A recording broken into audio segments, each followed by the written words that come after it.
turka shi yadda ta kasance kenan a taron gwamnoni da aka zaɓa a shekarar 2023 an kuma shirya masu liyafa da kuma wato yadda za su gudanar da mulki ko kuma wani horo ne na musamman aka haɗa wa gwamnonin zaɓaɓɓu na shekarar 2023 sai dai kuma ba a ga ɓullin wato Abdullahi Umar Ganduje gwamnan jihar Kano ba duk da ikirarin da 'yan Ganduje yake yi cewa suna da dama ko kuma su ne ma akan gaskiya. Wannan da ya lamari a yau an ga Abba Kabir Yusuf lokacin da yake shiga harabar wancan hall na zama da aka yi taron a Abuja da kuma yadda ya karbi wato wancan bayanai ya kuma zauna ya dudduba kudura-kuduran da aka shimfiɗa wata dai kungiya ce ta ɗauki nauyin wannan horaswa da za ta yi wa gwamnonin. Assalamu alaikum wa rahmatullahi wa barakatuhu, barkamu da warhaka, sannunmu da sake saduwa da ku ta cikin wani sabon bidiyo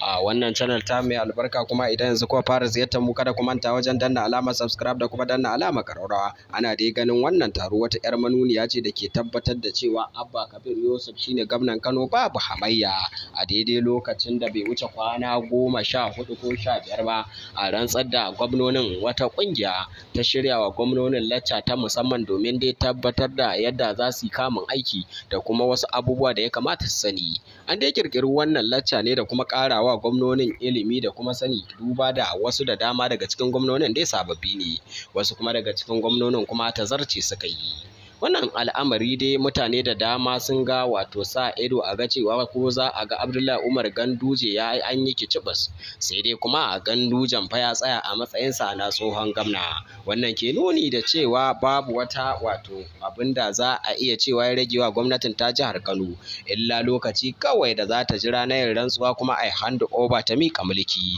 Yanzu dai Abba Kabir Yusuf shine zababben gwamnan jihar Kano kuma yana ci gaba da rangadi da shiga da dubban wato abubuwan da ya kamata ya yi daidai lokacin da Kanawan ke murna da kuma mararin ganin cewa Abban ya riƙe jihar Kano.